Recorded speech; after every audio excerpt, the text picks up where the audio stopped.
My name is Miriam, and this story is from my own life. I would probably never have told anyone if it hadn't happened to me. I was an ordinary girl. My parents lived in the city, but every year during the summer holidays we would all go to the village where my grandmother Uma lived. She had a very old mansion, the walls of which were covered in dust from time, and the old beams of the ceiling always made a sound like a scream, as if someone was hiding in them. Grandma lived alone in this mansion, with no servants or maids. But the strange thing was that there was never a shortage of food or anything. I don't know how she managed it all. When we reached the village, Grandma would hug us lovingly, as always. There was a hardness on her face, but also a softness that touched the heart. She would look at the door of each room one by one, as if she was sure that everything was in its place. And when someone talked about going out, she would immediately say, "Don't go near the crow. Don't even wander around it." We were all surprised. Why was Grandma so afraid of that crow? That crow was in the back of the mansion, where the path to it passed through a narrow alley. Bushes had grown all around it, and hardly anyone went there. Grandma often went there in the evening, and on her way back, she would go inside, muttering something. Sometimes she would have an old book in her hand with strange markings on it. I thought maybe it was some old habit of hers, but at night, when I passed by her room, I could hear whispers from inside, as if two people were talking slowly, while only Grandma lived there. One day, I asked Grandma what was going on in that crow, and she said, "Son, don't go there. Just understand that this place is not for humans."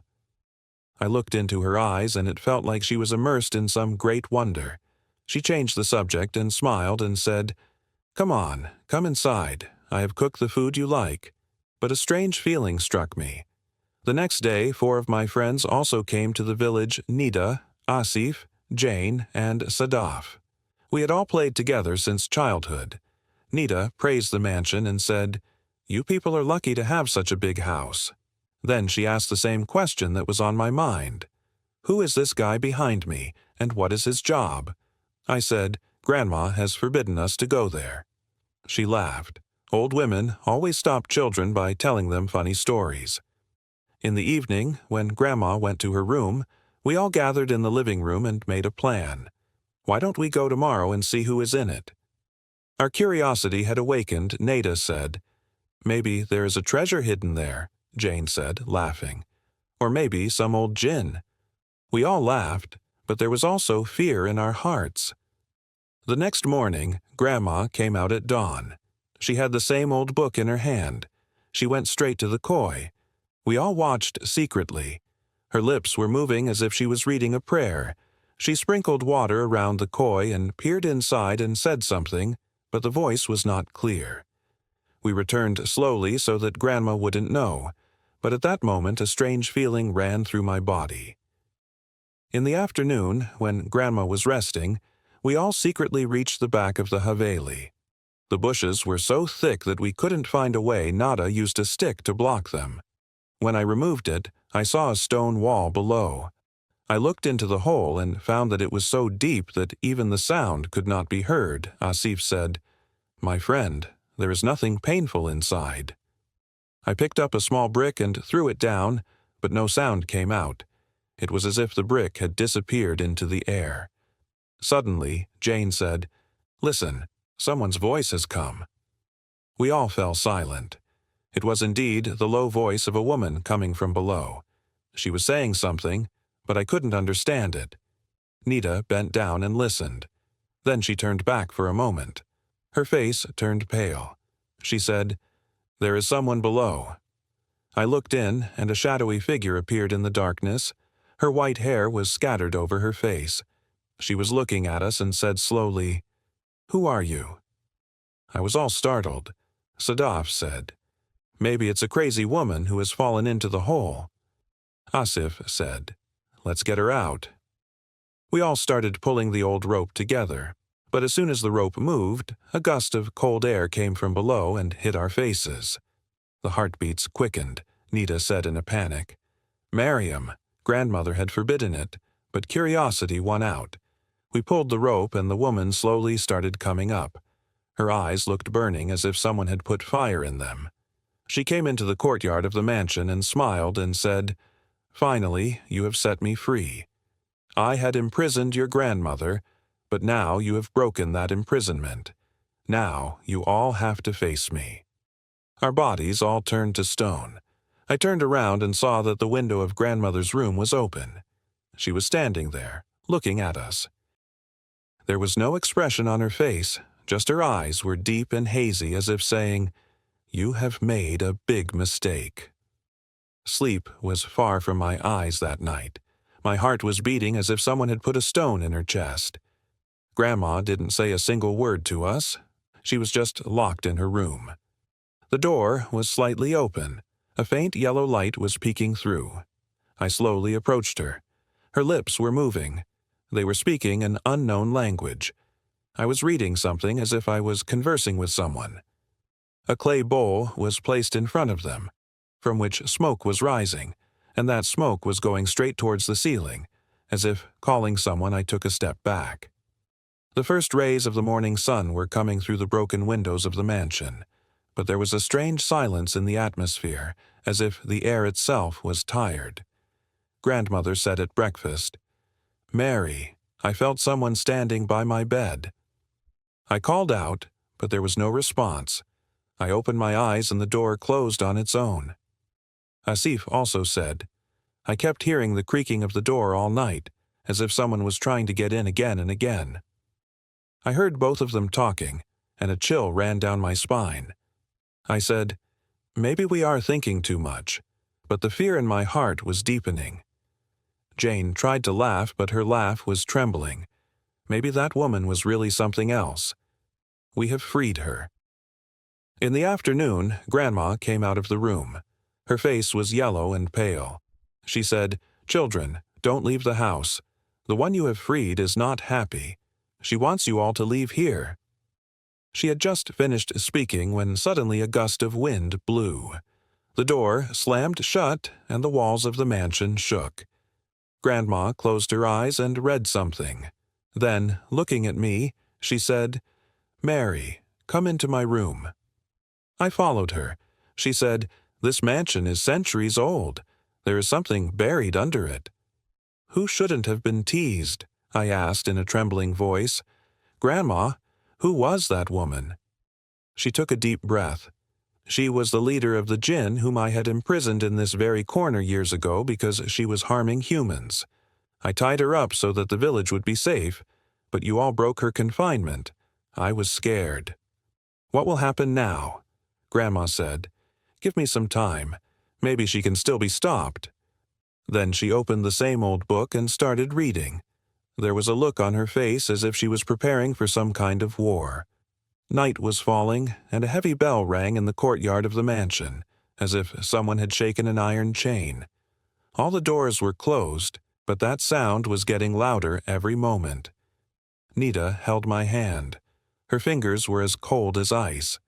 She said, trembling, "Miriam, I feel like someone is watching us." I called out to Saf and Jane, but the doors to their rooms were locked from the inside. There was a loud knock. There was no answer. Suddenly, a scream came from Sadaf's room. We both ran. When the door opened, Sadaf was sitting on the bed, trembling, her eyes fixed on the wall. I saw lines like nails emerging on the wall, which were slowly growing, as if some kind of Arash Shahad was walking on the wall. Grandma also arrived. She immediately took out that clay cup, read something, and set it on fire. The smoke rose and that line disappeared. Grandma took a deep breath. This has just begun. As the night deepens, she will come to test you. We all went to our rooms. I closed the door and lay down on the bed. But where was sleep going to come? The same old woman was walking in front of my eyes, with fire burning in her eyes. There was the sound of footsteps outside the window. Slowly approaching, I pulled the curtain. There was a shadow. It stopped there and brushed its hand against the window glass. My soul froze. I wanted to scream, but my throat was dry. The glass broke. I pulled the blanket over me. My heart was beating so fast that it could be heard. Then suddenly Sunata slowly opened her eyes. The room was open, but a shadow on the wall was still moving, as if someone was standing there watching me. The door to Grandma's room opened. She came into my room. Her voice was heavy. "Miriam, don't be afraid. Now she is only looking at you because you were the first to free her." My heart started beating faster. Grandma placed her hand on my head. "Son, everything will be fine before morning, but tonight you have to be strong." I closed my eyes. I saw a glimpse of Grandma's face for the last time. A woman's laughter echoed from outside the mansion, sometimes near, sometimes far. She kept singing in the night. She kept thinking that when the sun rises, everything will end. But in some corner of her heart, I felt that this was the beginning, not the end. I went out to find Nada. On the way, I met Asif. His face was yellow. There was restlessness in his eyes and his voice was trembling. "Miriam, I have seen Nada. She is sitting across the garden, but her eyes are completely empty, as if she doesn't recognize us," I said. We both looked towards the garden. There is truth there. Nada was sitting there, her hair was scattered, she was making circles on the ground with her hands. I called her, but there was no answer. She just came in a bad mood. She was saying, "You all leave here, otherwise even the sun won't give you light." A cold shiver ran through my body. I grabbed Asif's hand and ran towards the mansion. "You don't understand. He's angry." I turned around and saw that Nada wasn't there. A bird was sitting near the door. Its eyes were like red embers. It was watching us. Then, motionless, Grandma came in. "Don't look at her. Close your eyes. She can change her soul." We all sat in the living room. Sadaf was crying. "Grandma, I had a dream last night. That old woman was standing in my room. She was saying, 'I will make you mine.' Grandma said in a harsh voice, 'She just wants to scare you. She can't touch someone who doesn't have fear in her heart.'" Sadaf wiped her tears. "I will try not to be afraid," but her voice was trembling. The day was fading, but the air in the mansion was getting heavier every moment, like the walls. I'm catching my breath. In the evening, Grandma said, "No one will sleep alone tonight. Everyone will be together in the sitting room." We all sat down. A lantern was lit. It was bright, but my heart felt a little calm. Grandma sat in a corner and started reciting the prayer. We were all listening to her voice in silence. Suddenly, the lantern went out, and darkness fell. I reached out to Asif, but there was nothing there. Asif did not respond. Then there was a sound of laughter, but it was not Nada's laughter. It was the voice of the same woman who was in the corner I did not know. I had said that you all have to go, but you didn't listen to me now. You will have to see what you can't understand. Grandma's voice rose. She read something out loud, and suddenly the lantern lit up automatically. The light spread. Our faces were all clearly visible, but Asif was missing. Only his cap was lying on the ground. I said, crying, "Grandma, where did he go?" Grandma said he has been caught in her trap. But there is still hope if you all have courage. The night had fallen.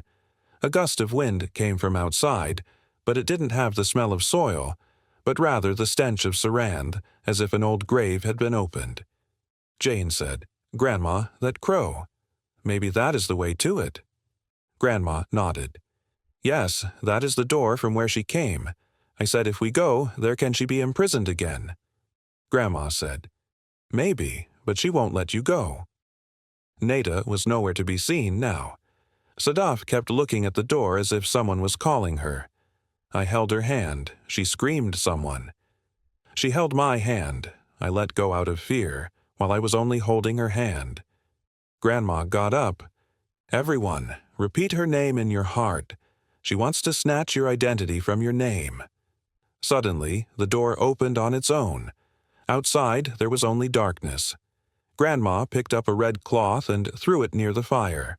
Smoke rose and went towards the door. From that smoke, the same woman's shadow emerged. She said, "Do you think you can imprison me? I am the leader of the heavens." Grandma roared. "Yes, but your power is made of fear, and we have given up fear." The woman laughed heartily. A chill spread in the air. The walls trembled, and then that shadow disappeared. Grandma took a deep breath. "Control your hearts until morning, because tonight will be her last attempt." I looked at Grandma's face. There was fatigue in her eyes, but also determination. As if she had been waiting for this moment for years, night descended again. The rustling of the wind dissolved in the air. The clouds covered the sky. The moon seemed to have turned away from the mansion. I asked Grandma, "Will we survive, right?" She smiled. "Son, if I don't stay, do what I say after morning. There is a grave behind the crow. If nothing happens by morning, go there." She opened the book again and started reading. I sat next to her. The same laughter was echoing outside. The doors were shaking as if someone wanted to break them. Night descended once again with its darkness, but this time it was not a shadow of darkness, but there was a sense of someone's presence. Grandma went to her room. The door was closed. Her voice had become low from inside, but she was still reading. Sadaf and I were sitting in the same blanket. Jane closed her eyes in the corner as if lost in deep thought. Suddenly, the lantern went out. The room was plunged into pitch darkness. The sound of footsteps. Sadaf slowly approached and held my hand. We both held our breath. That voice came in front of us and held it. A wave of cold breath hit our faces, and then that voice echoed. "I have returned." I mustered up the courage. "Who are you?"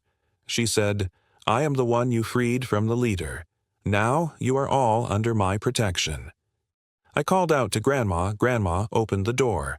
She came. She had the same clay cup in her hand. "Step back." She read something. She placed the cup on the ground. Smoke rose, and in that smoke the old woman's shadow appeared. This time she was closer than before. There was no light in her eyes, just two hollow pits. Her hair was waving in the wind. Every corner of the mansion was shaking as if she were underwater. The woman looked as if she were standing in deep water. Her shadows moved, but did not fade. Grandma said in a loud voice, "Go back. I did not break your confinement. These children are ignorant. They have no faults." The woman laughed, a cold, bitter laugh. "But Grandma, you broke your promise. Now I will take them all with me." The walls of the mansion trembled. The broken glass of the lantern started falling to the ground. Jane Cheka tried to run away, but the door closed on its own. The woman said, "Now my shadow is on every path you take. I will stay wherever you go." Grandma opened the book, but its pages closed automatically, as if some wise hand had taken control of them. Drops of sweat began to shine on her forehead. "Don't be rude to Mary." She said, "Her power may end if we take her out of her circle." I asked, "Grandma, where is that circle?" "That is her circle. But now she has come out of there and entered the mansion. She will have to be sent back there. But this will happen only when someone stands in front of her, calls her name, and looks into her eyes." Sadaf trembled. "Grandma, she will not leave us alive." Grandma said, "But this is the only way." I took a deep breath. "I will do this because I was the one who set her free." Grandma saw in my eyes that you have courage, Mary.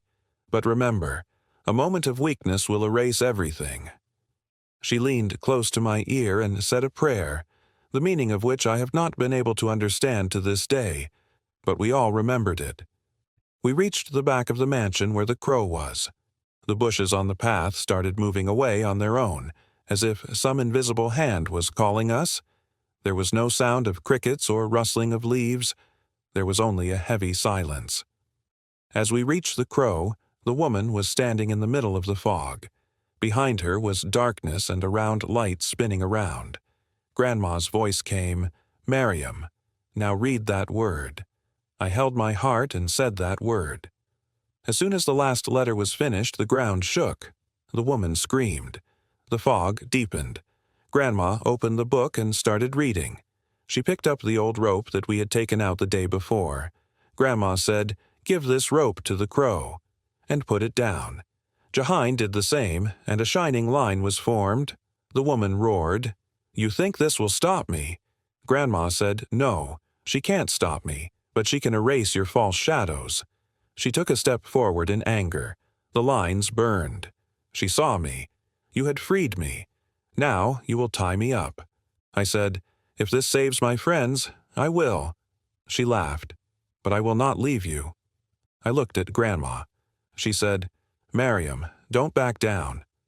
I folded both my hands and started repeating those words over and over again. The woman started backing down.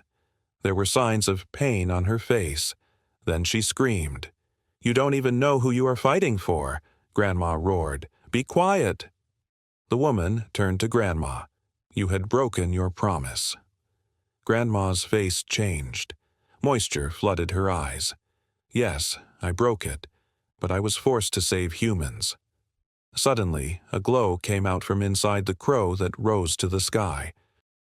Grandma threw the rope into the crow and called, "Go back! And now, don't come near any human being." That woman looked at me for a moment. "You don't know what truth is." Then she disappeared into the fog. The corner was closed, but the ground around her was burnt as if someone had spread fire. We all stood silently. Grandma fell to the ground. I ran to her. She was breathing heavily. Miriam said in a low voice, "It's not over yet. Go after this grave as soon as morning comes. There is something there that will end everything." I said, "Grandma, come with me." She smiled. "If it's my destiny, I will meet her." Her eyes closed. Jane and Sadaf picked her up and took her inside. I stood there, looking at the crow. There was no fog there anymore, but there was a chill in the air, as if someone's memory remained.